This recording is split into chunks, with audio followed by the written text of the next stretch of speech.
I'm not reading this, am I?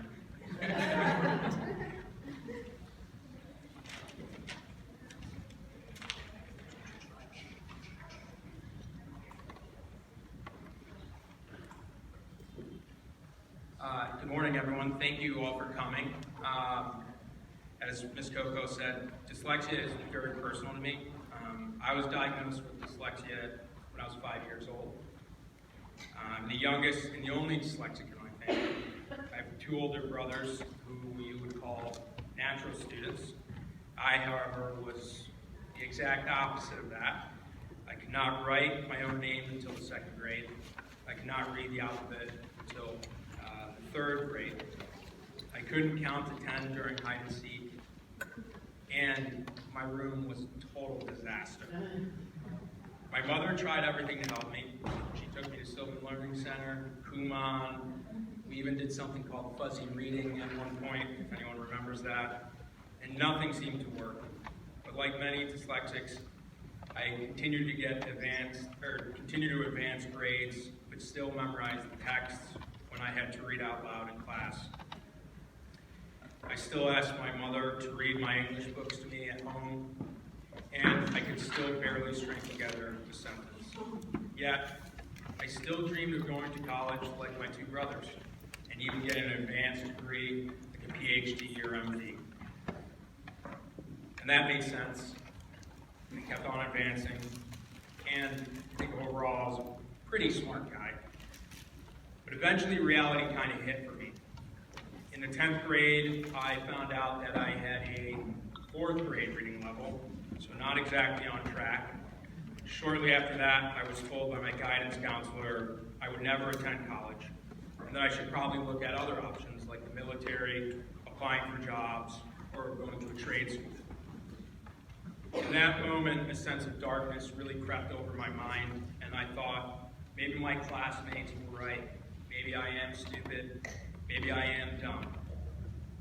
Though those feelings were powerful and all-consuming, I did what makes dyslexic individuals really unique. I did not give up. With the help of my mom, I discovered the Gallup School in South Wales, New York. It's a specialized boarding school dedicated to fostering hope and success in the lives of dyslexics and students with other language-based differences. This is where at age 16, I truly learned to read, and my life forever changed. I used these skills learned from Gallup to get to college, to law school, to pass the bar, and now practice as a special education attorney. My struggle with dyslexia is not over. I still hate going to restaurants and there not being a chicken option that I can find quick enough. I continue to have dyslexic moments at work, so I'm very grateful to my colleagues, some of who are here today and some who are back at the office, who reread my work without any real ask and are always willing to help me with that. I also want to thank my boss, Regina, for hiring me as an associate. I always disclose my dyslexia, and I think that's very important. I unsurprisingly had a lot of worries about my writing and my reading when applying to law jobs. I am thankful she never questioned my ability to perform in my role and has always tried to support my strengths, all while accepting me truly as an attorney with dyslexia and not just with dyslexic. It is very important to me that we do not lose sight as why we're here today, though. Dyslexia is a very manageable learning disability. If a student has the resources and support, they can and will succeed. There is no reason a child today should be in fear of getting called on in class because he or she feels like they can't read.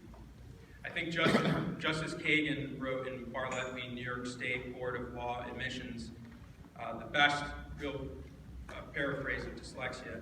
For those of us whom words sing songs, paint pictures, and paragraphs create panoramic views of the world, the inability to identify and process words with ease would be crippling. Living in a world of words can often be extremely overwhelming, and on top of that, it is often cruel to those who are different. The children affected with dyslexia are challenged each day, academically and socially. I wish I could go back to my younger self and say everything's going to be okay. but I really can't do that. So instead, I stand here with wonderful colleagues from the New York City Bar Association, with this community, to raise awareness and continue to fight for dyslexics so that no dyslexic child has to fight alone.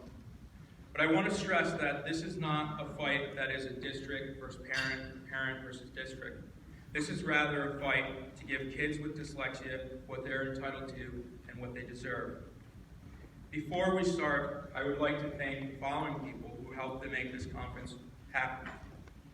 Laura Barberi, the co-chair and president of the Educational Law Committee.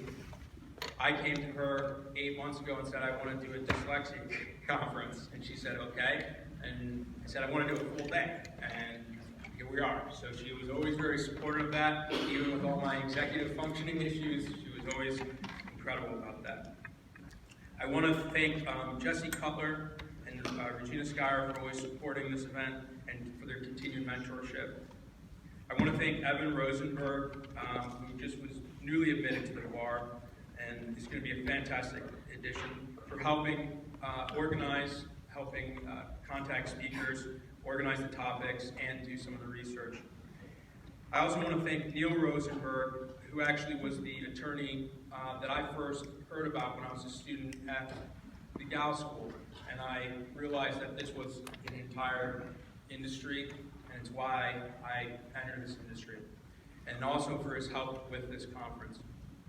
And lastly, personally, I'd like to thank Eileen Hopkins for proofreading and editing this speech. My mother for always looking for ways to help me as a child and as an adult, and the Gal School for giving me the tools for success.